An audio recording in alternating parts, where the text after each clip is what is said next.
Félix Henao Botero, usted casi que, digamos, le da una lección de vida a Monseñor. ¿Cómo termina esa anécdota? Eso termina en que eso me valió, fuera la amistad que tenía con él, de aumentar un poquitico la amistad. Y cuando llegué de alcalde de Medellín, la primera tarjeta de felicitación fue la de Monseñor. Y no había en la Bolivariana acto público que no llamara primero al alcalde. Y tuve que presidirle todos los actos públicos de la Universidad Bolivariana. Pontificia Bolivariana. Para mí una cosa sumamente agradable. ¿Usted fue alcalde de Medellín en la década del 70? No, señor, en la década del 60, 67 sí, y 68. Perdón, ya me lo había dicho. 67 y 68. Pero la parte importante era que cuando yo entraba a la Bolivariana, me saludaba muy cordial. No se me olvida la anécdota de Cartagena. Y ese es el saludo. Una lección de vida de verdad. Extraordinaria. ¿Qué recuerda usted como lo importante que haya significado su paso por la alcaldía de Medellín? Ahora, lo más importante de la alcaldía me parece a mí que fue la reestructuración que hicimos de los barrios populares con las empresas públicas de Medellín. La creación de centros de salud, las escuelas populares. Ayer recordaba yo en el Palacio de Exposiciones que el acuerdo 18 de 1968, por el cual el municipio creó, el Consejo de Medellín creó, a petición mía, con el doctor Valderrama, que era el presidente del Consejo, presenté el proyecto, J. Emilio, y me aprobaron el proyecto que se convirtió en el Palacio después de que tenemos actualmente. ¿Cómo le parece? Y les dije, hombre, yo creo que listo, usted no tiene el acuerdo 18, se los mandé hoy, para que quede en la historia de todo ese proceso. Yo fui el primer promotor del Palacio de Exposiciones. ¿Qué recuerda? Pero tenía su junta mucho tiempo. ¿Qué recuerda usted de su presidencia en FENALCO? Y le pido que no toquemos todavía lo de Cali porque tengo algo para preguntar sobre ese tema. Lo de FENALCO, lo más agradable para FENALCO fue en mis 9 años que estuve en FENALCO. Ocupé la presidencia varias veces, reemplazando a José Restrepo, y mientras era gobernador de Caldas un año, a Arcesio Londoño Palacio, que se fue para la ONU 3 meses, y después ya me nombraron en Pereira para un periodo de 3 años. Lo más importante de eso es la creación de las seccionales de FENALCO, 20 o 30 sucursales. Fundamos el Banco del Comercio, fundamos Aseguradora Mercantil, fundamos Almacenes General Depósito Almadelco, que después se le dio al Banco Cafetero. Y me tocó hacer un edificio en Bogotá de los primeros, con base en la ley 148 del 48, de los primeros propiedad horizontal. Ahí está, en la carrera séptima con calle 13, conseguí unos lotecitos, los vendimos y hice una sociedad con Santiago Trujillo Gómez, Hernán Jaramillo Campo y otros amigos y montamos uno de los primeros edificios. En eso que es el gran centro comercial del rebusque en la capital de la República y que en esa época era lo más elegante y lo más distinguido de Bogotá. Y lastimosamente en ese mismo sitio fue donde murieron 8 estudiantes el 8 de junio de 1954 con motivo del gobierno de Rojas, en ese mismo sitio. Bueno, y eso ahí se vendió. Y ahí cerquita la muerte de Gaitán, que también tuvo la fortuna de conocer en vida. Sí, señor, yo tuve la fortuna, porque con el doctor Gaitán no me ligó amistad, yo no puedo decir que amistad, claro. Pero me atendía mucho porque le decía, tuve una frase cuando me encargué de la rectoría de la universidad y empecé a pedirle a los magistrados de la corte, liberales y conservadores, a que me dictaran clases. Pero le dije a Montaña Cuellar, cuando usted me dicta una clase comunista, yo tengo aquí un conservador que me va a dictar la misma economía. Pero esos muchachos, y yo vengo a practicar lo que el general la democracia que el general Herrera, al fundar la universidad en el Congreso de 1923 en Ibagué, creó la universidad, una universidad libre, y eso es lo que vengo a practicar. ¿Por qué usted aceptó la rectoría de la Universidad de Medellín en épocas recientes? A ver, porque me llamaron, pero la condición era que tenía que ser egresado, y yo no he egresado de la Universidad de Medellín. Sin embargo, me pusieron a conversar con todos los conciliarios, que porque no era, y le recordé al doctor Libardo Espina, que era tal vez el más reacio. Dijo, no, es que yo conocía a Tobón hace mucho tiempo, cuando yo estaba en el Senado de la República, que Tobón era estudiante, pero es que Tobón debe estar muy viejo. Gabriel Obregón, que era de la conciliatura, dijo, ¿por qué no llama a Tobón y conversa con él? Entonces me llamó él, me llamó Juan Hernández, me llamaron a conversar conmigo.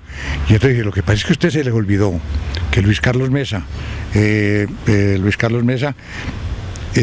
Gilberto Moreno, Milciades Sánchez, Elior Ángel Echeverri y otros eminentes antioqueños que estaban allá. Yo pertenecía al comité de la creación de la universidad en Bogotá, pero no tuvimos oportunidad de venir a Río Negro a firmar el acta, que me pesó mucho, pero no pude venir. Pues nosotros sí somos, yo sí soy egresado de la universidad. Yo creo que eso los convenció un poco y me entregaron la rectoría. ¿Cuánto tiempo estuvo en la rectoría? 6 años. Largos, ¿no? 6 años, porque el doctor Fernández Botero estuvo 4 años y medio. ¿Qué legado dejó usted ahí en la Universidad de Medellín? Ahí la transformación de la universidad, en la parte económica, en la parte de las facultades, creamos varias facultades, empezamos a trabajar ya en la educación, en la selección de profesorado de tiempo completo, la biblioteca. Lo voy a hacer remontar otra vez en el tiempo. Usted estuvo viviendo 3 momentos importantísimos en la vida nacional. El 9 de abril del 48, con la muerte de Gaitán. Me tocó en Bogotá. Después, en esa junta medio revolucionaria, sí, para la caída de Rojas. Exacto. Y después, en el problema de la ciudad de Cali. De Cali. 7 de agosto del 56. Recuérdenos un poquito de los 3, pero por favor un poquito porque tengo mucho que preguntar. Muy bien. El 9 de abril en Bogotá, que Hernando Cabello se acababa de encargar de la presidencia de FENALCO por ausencia del doctor Francisco Gocio Campo, que se había separado para fundar el Banco del Comercio, a quien acompañé por todo el país en la fundación. Hernando Cabello me llamó y me dijo: no te dejo ir para Medellín, te tienes que venir conmigo. Como yo quería tanto a Cabello y hemos sido muy amigos, entonces me dediqué a trabajar con él. Me tocó hacer de todo, mensajero, barrendero, de todo. Y nos quemaron la oficina que estaba en la avenida Jiménez con la carrera sexta, y me fui a conseguir oficinas para la FENALCO, y las conseguí en el edificio de San Pedro Broch, ahí en la avenida Jiménez 1078, todavía me acuerdo. Ajá. Tercer piso, ahí conseguimos, y don Manuel Mejía me quedaba en el 6º piso, la Federación de Cafeteros, que también habían destruido sus instalaciones. Entonces me tocó presenciar, recoger la mercancía del 9 de abril, lo que logramos, hacer la estadística de los comerciantes arruinados, afectados, etcétera, presentarle al Consejo y presentarle al Ministerio de Hacienda, desde luego con la cabeza del doctor Hernando Cabello, la reconstrucción de Bogotá, la reconstrucción del comercio, los créditos para el comercio, hacer las estadísticas de los seguros. Desde esa época empezamos una campaña de seguros con un antioqueño que estaba en la Secolda de aquella época, Fasecolda se llamaba, que era Jaime. ¿Usted vivía en Bogotá en el 48? Sí, claro, yo estaba ya desde el año 44, cuando empecé a trabajar al Ministerio de Hacienda. Entonces le tocó trabajar como negro en ese día. Total, éramos únicamente 3 o 4 empleados. Después ya hace parte de una junta enorme de ilustrísimos colombianos que prácticamente ayudaron a tumbar a Rojas. Sí, señor, esa fue la comisión de los 7 que le mencionaba yo ahora. En otro programa, nos reuníamos en el tercer piso del Banco de Bogotá, que estaba todavía en la carrera 13, en la calle 13 con la carrera octava. El doctor Martín de Corral lo nombramos presidente de la comisión, y naturalmente, y después Antonio Oviedo y yo, a nombre de LAND y a nombre de FENALCO, recorríamos todo el país. Juan Guillermo Restrepo, que era gerente de Pero de algo sí le sirvió entonces estar cerquita de Gerardo Molina y de Montaña. Sí, señor. Bueno, y después usted participa en esa catástrofe de Cali. Recuérdale un poquito a nuestros televidentes qué fue lo que pasó en Cali. El 7 de agosto de 1956 venían 7 camiones cargados de metralla y de pólvora y demás de Bucaramanga para Bogotá. Posiblemente los cogió la noche y se quedaron allí en Cali, pero los dejaron estacionados al pie de la línea del ferrocarril. ¿En la estación del ferrocarril qué? La estación del ferrocarril. Eso no se sabe, nunca se llegó a la investigación a acreditar si alguien pasó y puso un fósforo, si fue por el calor de Cali, si fue por rozamiento de la metralla, alguna cosa. Eso estalló a la 1 de la mañana. Eso fue, el hueco pues que encontramos fue aterrador. Murieron una enorme cantidad de Pues el cálculo que nosotros hicimos con Alfonso Bonilla Aragón, que me acompañó en esa investigación, que era el director de FENALCO en Cali, y Ernesto Arango Tavera, que era el presidente, nos dedicamos a eso. Yo estaba en Medellín acompañando a Diego en la enfermedad de su señora madre, me trasladé a Bogotá y luego a Cali. Allá me estuve 15 días más o menos, nos dedicamos a la reconstrucción, y con la experiencia de Bogotá la presenté en Cali, y a los 8 o 10 días le presentamos un plan de reconstrucción del comercio de Cali al general, que era jefe civil y militar, Alberto Gómez Arenas, y a su secretario de Hacienda, Carlos Albano Guín, que había sido muy amigo mío. Presentamos ese plan, y eso obedeció a que Cali me hiciera un tremendo homenaje, muy bonito. ¿Cuántos muertos hubo en Cali, sabes? 1500, se habló de 3000, pero el cálculo que nosotros hicimos en esa época fueron 1500. ¿Cómo le parece? Que volaron por los aires. No, encontramos cadáveres, encontramos pues gente mutilada, etcétera. Doctor Jaime, le había pedido en el otro programa que habláramos un poco de sus 3 núcleos familiares. Sí, señor. Ya hablamos un poco de su señora madre y de sus hermanos, pero no hemos hablado de su primera esposa y sus 3 hijos, y luego del actual. Hábleme un poquito de los 2. A ver, hombre, la primera esposa fue Ana Echeverry, de Jericó, de esa familia Echeverry, hija de don Ignacio Echeverry. Esos eran Echeverry Zapata, una señora Zapata de La Ceja, gente pues muy distinguida y demás. Tuvimos 3 hijos, hombres. Ellos están hoy, hay uno en los Estados Unidos ya hace mucho tiempo que estudió hotelería. Después se dedicó a trabajar con una empresa, con un hospital en Boca Ratón. ¿Y son tan jóvenes como usted, teniendo por allá, me imagino que 60 años? ¿Cuántos tendrán? No, cuando nos ven juntos siempre dicen que son los hermanitos menores. ¿Cómo le siempre parece? me llaman ahí como el hermano mayor. Óscar el mayor, si usted lo ve conmigo, Dice, este señor es más viejo que este. Entonces les molesto mucho. Oscar estudió en la Universidad de Nueva York también, por cuenta suya, yo no tenía con qué mandarlo, pero él se fue para allá, después de que salió aquí a la universidad. Resultó guapo también. Resultó guapo, estuve en la Universidad de Antioquia, peleó con Ignacio Vélez por el líder estudiantil, lo expulsó, entonces se fue para los Estados Unidos. Él quería hacer medicina, pero al fin no pudo, estudió comercio y hoy maneja como asesor de Almacenes Flamingo y otras cosas en Bogotá. ¿Su señora muere en 1989? No, en 1982-83. Ah, antes. Exacto, antes. ¿Y usted cuándo vuelve a contraer nupcias? Después me voy de Alcalde de Río Negro y allí me encuentro con la señora Norela Marín, que me la recomendó el doctor Jorge Rodríguez Arbeláez para la Secretaría de Educación. Y entonces trabajó conmigo allí un tiempo, no tuvimos nada que ver, me pareció una mujer inteligente, muy dedicada a la parte cultural, y luego de ahí la trajeron al municipio de Medellín, a la Secretaría de Educación y Cultura, y de allí la pasaron a la Universidad de Medellín. Y ahí sí dijo usted, hombre, pero la tuve en el camino y la voy a dejar ir. Ella estaba separándose de su primer marido, tenía un niño de 3 años, que es el que hoy ya tengo, ya terminando zootecnia en el CES. Las dos mayores, la una es médica, con mucho éxito, está directora académica del CES, finalmente la otra, la mayor, está casada con un compañero suyo de la facultad de la Universidad de Antioquia, de la facultad de veterinaria también, viven en Montería. Muy bien. Y entonces, y sigue ese matrimonio muy bien con la doctora Norela. Muy bien, en mi casa no hay sino libros y música. Bueno, doctor Jaime, hemos hablado ya de muchos temas, pero no hemos hablado de algo que la gente se estará preguntando. Bueno, sí, el doctor Jaime Tobón Villegas es supremamente importante, querido, hacendoso, pero ¿y el sector agropecuario? Esto no se llama, pues, agropecuarios. ¿Usted cómo me puede resumir su vinculación con el sector agropecuario? Desde muy pequeño, mis tíos evidentemente no tenían plata, pero tenían unas fincas ahí en Río Negro, unas alquiladas y demás, y cuando yo iba a vacaciones allá me ponían a trabajar y me pagaban unos centavitos que yo le traía a mi mamá Gerona. Y cuando le pagaban a un obrero 40 centavos, y yo hacía el mismo trabajo de los obreros, y le reclamaba a mi tío Juan Nepomuceno, mi tío Seno, bueno, pero usted ¿por qué no me paga lo mismo que le paga a los Uribes? Y a mi tío Belisario Tobón, que también trabajaba con él. Y dijo, no, es que vos estás muy muchachito, no, únicamente 8 centavitos, y al otro les pagaban 40. Y yo cogía las mismas cargas de maíz que cogían ellos, o hacía el mismo trabajo en los surcos, o echaba asadón, o rajaba leña, etcétera. O sea, que arrancó desde pequeño y untándose. Desde pequeño, untándome, y él consiguió una finca alquilada, la Alhambra, que soy del amigo Raúl H. Mejía, una hacienda de 1750, que por fortuna Raúl H. no ha destruido la casa, que fue de la familia de los Jaramillo, de la Universidad de Jaramillo. Y allá iba yo a las 4 de la mañana a ordeñar con los hijos de mi tío Seno Villegas. Ordeñábamos y a mí me mandaban con un macho negro a sacar la leche hasta las partidas, por donde pasaba el carro de la leche para traer a Medellín. Y va creciendo, y cuando voy creciendo y me entregan ya pedacitos para que yo los cultive en los 3 o 4 años que estuve en el tablazo, ya cuando ya fuimos la primera vez de Medellín. Me vinculan en esas condiciones a la tierra, pero estando en Bogotá, yo tenía mi primo también, José Restrepo, trabajaba en Caucasia. Entonces me llamó un día que él tenía una finquita por allá, que lo fuera a visitar, y tenía una vinculación con don José Valencia. Y me metió en el lenguante de conseguir una plática con el Banco Industrial, 25.000 pesitos, y con eso me compraron 40 terneros. Y ahí empecé, me vinculé a Caucasia en el año 59.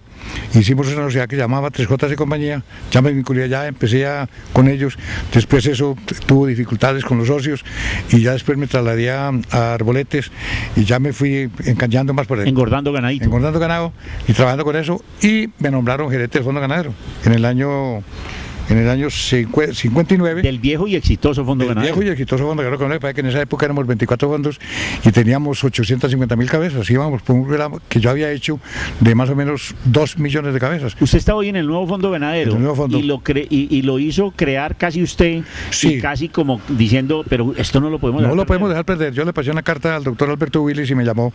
Y entonces dije, pero nombré unos compañeros. Nombramos a Guillermo Gaviria, a Francisco Uribe y a Genaro Pérez, que fueron los que pegaban, pero como yo era el gomoso, hoy día tenemos dificultades de tipo financiero que las estamos combinando con los bancos y demás, porque las reformas tributarias y demás acabaron con las ventajas que teníamos, y tanto que la Federación de Fondos Ganaderos la terminamos ya, sí. Y va a quedar como una oficina ahí de la Federación de Ganaderos.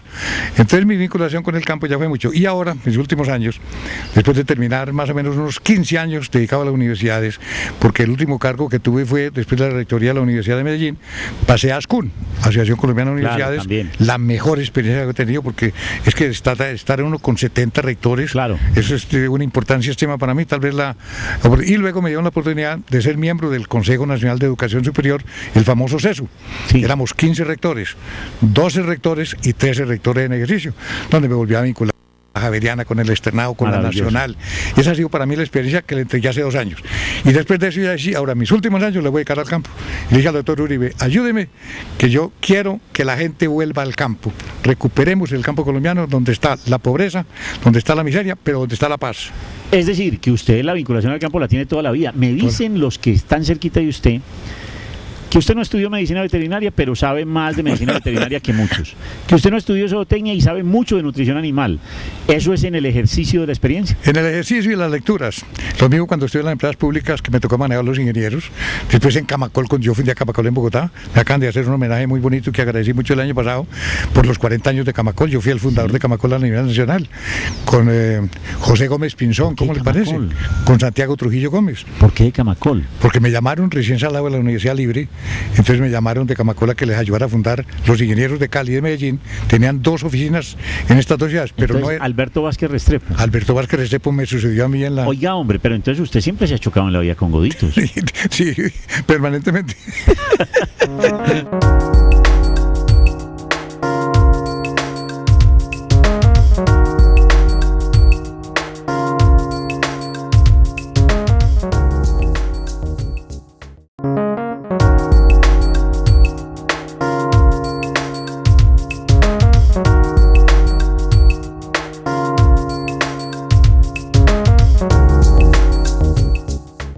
Jaime, con decoraciones, la Cruz de Boyacá, pero de ahí para abajo siguen muchas. Hombres, la estrella de Antioquia, una estrella muy bonita que me dio el ministro Gilberto Echeverry por mi apoyo al ejército colombiano. No recuerdo su nombre, un homenaje muy bonito. Tengo la de Camacol con Joaquín Vallejo, tengo la de Confama también, un reconocimiento muy bonito. Tengo el Camacol, los homenajes de Cali, municipio, el homenaje de Cali. En homenaje en Cali me hicieron eso y después cuando la huelga me hicieron otro homenaje también. Cada que yo desde cuando recuerdo un poco el ejercicio de la política y también del gobierno, lo mencionaron muchas veces a usted como posible candidato a ministerios. ¿Por qué estando tan cerquita, por ejemplo, de expresidentes y siendo tan cercano a los grandes líderes de su partido, usted no fue ministro? Le voy a contar este cuento. El doctor Alberto Lleras, cuando estábamos en la época después de la derrota de Rojas Pinilla, él fue el director del Partido Liberal. Entonces recuerdo que me llamó, una llamada del presidente Lleras. Estaba en la casa de los señores Chavarría Olózaga, en la carrera séptima con la 78, la casa antigua de ellos. Eso se lo prestaron y ahí él montó su comando antes de encargarse de la presidencia, pero me llamó y entonces yo, muy tímido, le dije al doctor Arcesio Londoño, que había sido compañero de él en el gabinete primero del doctor López en 1936. Entonces le dije, doctor Arcesio, ¿cómo me acompaña donde el doctor Alberto Lleras? Me dijo, claro, hombre. Le dije, no es que me dé miedo, sino que me da pena con el doctor Lleras. ¿A qué me llamará? Yo quiero que usted me sirva ahí de testigo. Llegamos allá, muy bien, tomamos tinto y demás, y me dijo, doctor Tobón, él no me trataba con mucha confianza, pues y yo mucho menos. En cambio, el doctor Carlos Lleras sí me trataba con mucha... Con cercanía. Mucha cercanía. El doctor Lleras, muy querido, me dijo, lo he llamado porque usted lo he pasado en una lista a la Junta Militar. Cuando la caída de Rojas y se hizo la Junta Militar, yo lo he pasado en la lista para cualquier ministerio o para cualquier otra posición. Lo llamaba a usted y a Julio César Turbay. Yo tengo mucho temor que no lo nombren en ningún ministerio, porque usted ha sido muy fuerte con los militares en ese momento. Y Julio César había presentado en el Senado una ley que favorecía a los militares.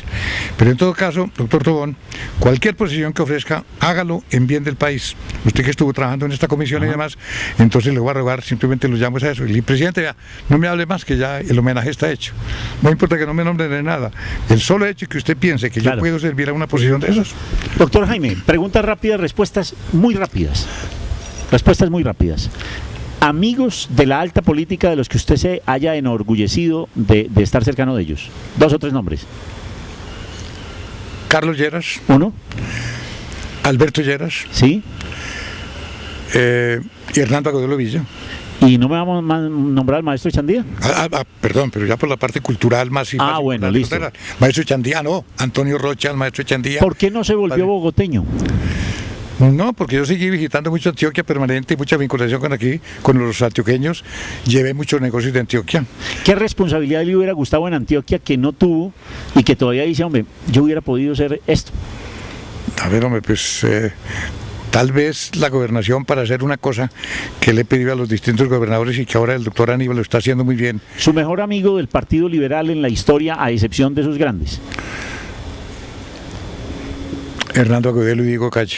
Y Gilberto Echeverri. ¿Su mejor amigo conservador, Godo, como ustedes lo llaman? Godo, el doctor Arismendi, que fue mi gobernador. Octavio Arismendi. Si ustedes le dijeran, vea, le vamos a borrar de su vida 2 o 3 nombres con los que no quisiera que se volviera a encontrar, ¿quiénes serían? No tengo con ninguno de los conocidos y amigos, aunque piensen distinto a lo que yo pienso, pero no entraría a colocar a nadie en esa lista. Una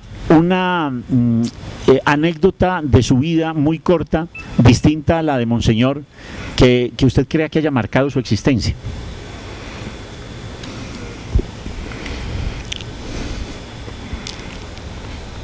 Para mí la responsabilidad de haber manejado la Universidad Libre, siendo todavía muy joven, en 1959, una responsabilidad muy grande frente al Partido Comunista, al socialismo y responsabilidad con el Partido Liberal. ¿Qué añora de la Antioquia que ya no es? Hombre, el comportamiento de la sociedad. Lo que hemos perdido en los valores morales, éticos, comportamiento en la casa, comportamiento de la sociedad. ¿Pero qué le gusta de la Antioquia de hoy? Que siga el empuje, el criterio de la capacitación de las gentes, lo que está haciendo las universidades antioqueñas, especialmente la labor de Hacienda extraordinaria, lo que está haciendo la Universidad de Antioquia, la mayor investigadora de todas las entidades que tiene el país. ¿Qué tiene la juventud hoy que no tuvo en la suya, la de su generación? Hoy tiene todas las condiciones para prepararse y demás, aunque tengo mis dudas de que con la televisión y estos otros instrumentos que tiene a la mano, les está faltando la reflexión, el análisis, la filosofía, el porqué de las cosas. ¿Cree posible la paz, doctor? Yo creo posible porque estos 2 últimos acontecimientos de los últimos 3 días me han llenado de mucha esperanza. La veo muy difícil, pero veo una luz. El ELN acaba de pasar una carta a los señores presidentes por una declaración de Reyes, en virtud de la cual pide que algunos países amigos los llamen a conversación para poder eso. Y luego la FARC también permite que empecemos a tratar otros problemas, no tanto de la guerra, sino sociales. De los países que conoce, ¿cuál le ha llamado profundamente la atención? México. ¿Por qué? He estado muchas veces en México por la capacidad intelectual de México y la facilidad de estudios en México y el amor por su tierra. Un traguito de esos como para alegrar la vida que más le guste. ¿Un qué? Traguito. No, eso sí, no hay, igual al aguardiente no hay. ¿Y un traguito de afuera que de pronto le haya llamado la atención?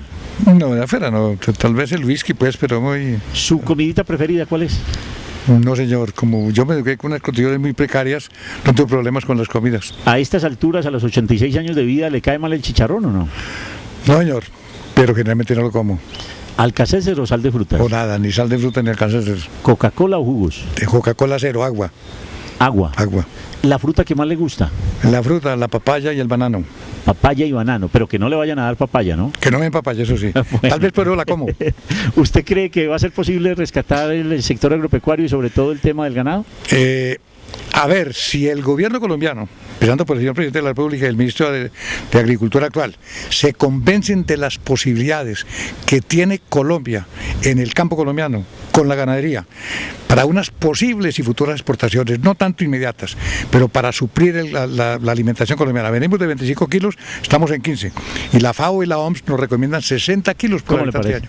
Y tenemos 25 cabezas de ganado, 25 millones.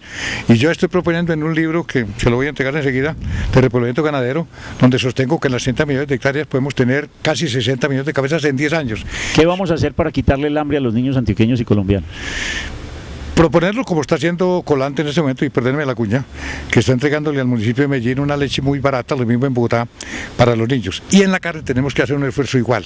De todas esas carnes que nos quedan, no solo las de primera sino las de segunda, tener una capacidad de producción a bajos costos para poder alimentar el pueblo. Son los dos artículos que están considerando la FAO y la OMS como insustituibles en los próximos 25 años. Los cálculos se basan en el año 30. Ya hablamos de sus cargos, hablamos de sus homenajes, hablamos de su vida.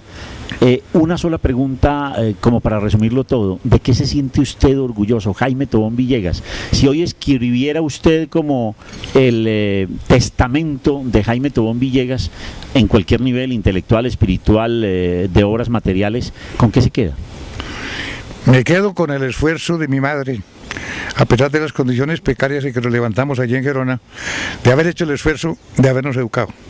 Me parece que ese es un ejemplo de características extraordinarias. Por eso usted me verá siempre de corbata negra desde el mes de agosto de 1955, cuando tuve que enterrarla. ¿Y por qué quisiera que lo recordaran? Si dentro de 20 años habláramos de Jaime Tobón Villegas. Tal vez por dos cuestiones importantes. La una, el problema de educación. Sobre todo la dedicación a la educación superior, donde llevo más o menos 15 años, fuera de mis 18 de estudios. Y en la parte rural. Para mí el problema campesino es lo más importante que tiene el país. Le advierto que yo no quisiera que llegara a ninguno de esos dos momentos, pero se los tengo que preguntar. ¿Cuándo cree usted que va a ser la hora de que Jaime Tobón Villegas descanse, se siente un poco a disfrutar la vida? Y dos, ¿cuándo cree usted que va a ser el momento en que Jaime Tobón Villegas diga: señor, llévame? A ver, yo no sé, yo prefiero que, digamos, desaparecer trabajando. Y ojalá, maravilloso, pues, activo totalmente. No, activo totalmente, que me dé un infarto en la calle, por aquí trabajando, en una finca o aquí en la oficina. No, me preocupa que de pronto me tenga por allá, cuesta mucho tiempo. Pero le cuento una anécdota para terminar.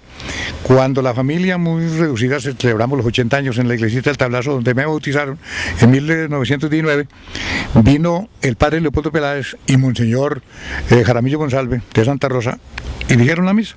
El padre hace poco. Jaramillo González, sí, hace 6 años.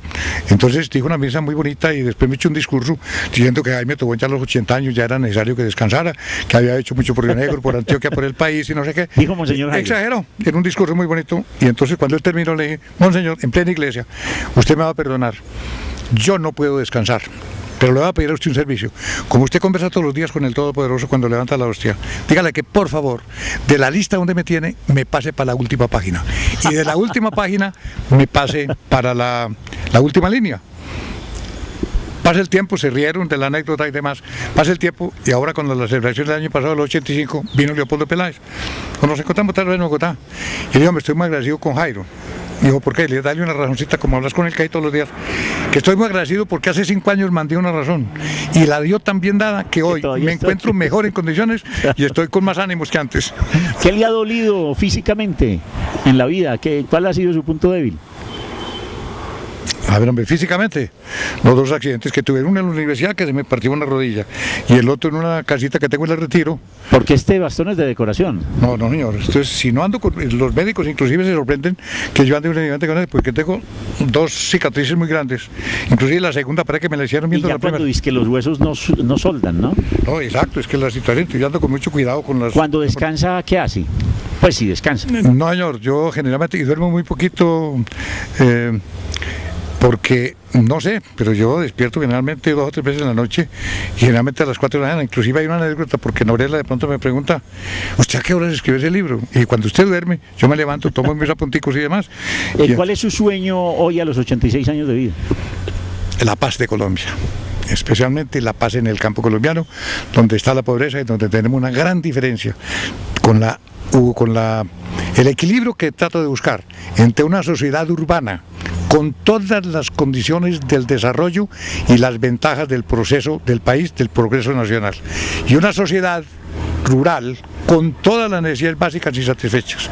Aspiro a que el país llegue a buscar un equilibrio, porque del campo viene la comida, vienen las materias primas y vienen los artículos de exportación. Y a ese campesino hace 5 siglos no le devolvemos absolutamente nada. Aunque hemos ganado ya parte, ya hay mucha civilización y escuelitas y centros de salud, pero nos falta mucho de equiparar y no seguir trayendo a la gente del campo para la ciudad. Doctor Jaime, ¿se empieza a calentar el ambiente político? ¿Reelección o no reelección? Yo aspiro a que haya reelección, porque no veo en los distintos ¿Pero candidatos. para reelegir a quién? ¿A Pastrana, a Samper, a Gaviria o a quién? No, yo aspiro a que sea el doctor Uribe. Aspiro al doctor Uribe porque no veo en los demás candidatos que tengan compromiso con el país. Tienen compromisos con alas políticas, con alas sociales, con alas no sé qué, y posiblemente está con los grupos alzados en armas, pero no con el país como entidad institucional para devolverle los regímenes democráticos al país, como lo está haciendo el doctor Álvaro Uribe, con muchas dificultades. Doctor Jaime, muchísimas gracias por haber aceptado esta invitación de Noti Agro en Agropersonajes.